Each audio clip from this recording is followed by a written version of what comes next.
Hello everyone and welcome to the Buckeye Readers Chat. I'm Nicole. I'm Krista.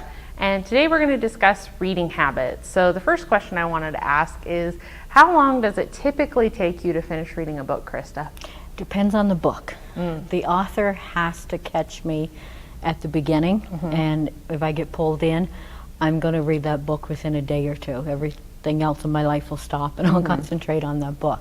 If the author doesn't pull me in, or if it's something like a nonfiction, factual information that requires a little bit more concentration, it can take me a little while because I want to make sure I'm able to digest it and learn from whatever's in the book. Right, that makes sense. I'm kind of the same way, where if it really catches my attention, I want to know what's happening in the story. I'll just keep reading whenever I have a free moment, and sometimes I don't sleep, which I'm sure is not uncommon for readers.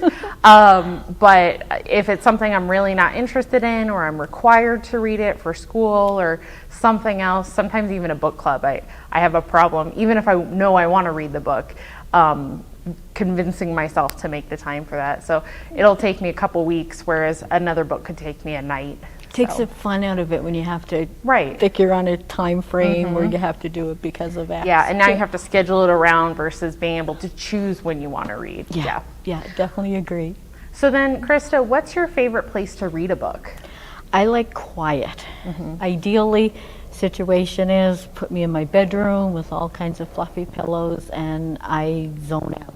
I take out the rest of the world. And funny story is, I love reading at night when the house is quiet. I prefer printed materials over audiobooks because I like it when I fall asleep and the book kind of hits me on the head and wakes me up. And next thing I'm knowing, I'm continuing to read it. So that's when you walk into work with the bruise on your forehead. Yeah, that's from the book. Another place during cooler weather is I love to grab my dog and grab a blanket and go out to the park. Oh, that and sounds real nice. Just sit there and enjoy nature and just relax. Nice. And definitely don't bring your cell phone, just you and the book. Yeah, cozy places are really nice to read. One of my favorite places to read, and it's more if we get the chance, is I like to read on the road. So if my husband's driving or somebody else is driving and I just get to zone out with the book, it's my favorite. And I know some people have a hard time reading when they're driving. I can't read in the car. I don't know why I can. I guess maybe I'm one of the few that can, but I love to read on the road. And then audiobooks are really great on the road too, especially if I want to listen to something that somebody else in the car might enjoy too. It's kind of a really good opportunity there too. Nice. So, so last question, have you ever tried to finish a book that you weren't really enjoying? No. I'm a critical reader.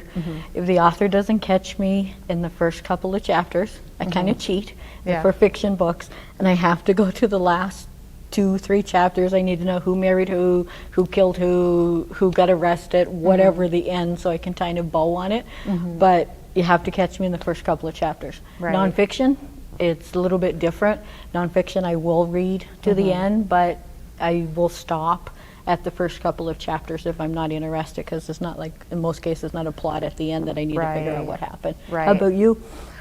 So I struggle, this is probably a terrible thing, but I struggle with putting a book down if I don't like it. I will keep reading that thing, hoping that the end will be something worthwhile. And 9 times out of 10, it's not.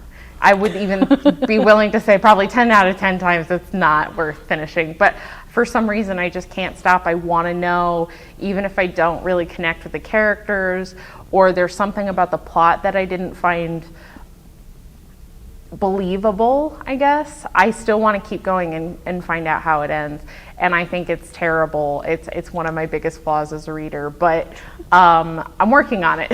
So when you get to the end, are you like, why did I waste my time? Do you see it that way? Yeah, and I think the reason why I don't like that about my reading habits is because there's so many other books out there that are good that I could be making the time to read, and instead I'm wasting my time with something that I'm personally not enjoying, because I don't think every book is for every person. Absolutely, yeah. But that it doesn't mean that it's a bad book. It just maybe wasn't the right book for me, or maybe it wasn't the right book at the right time.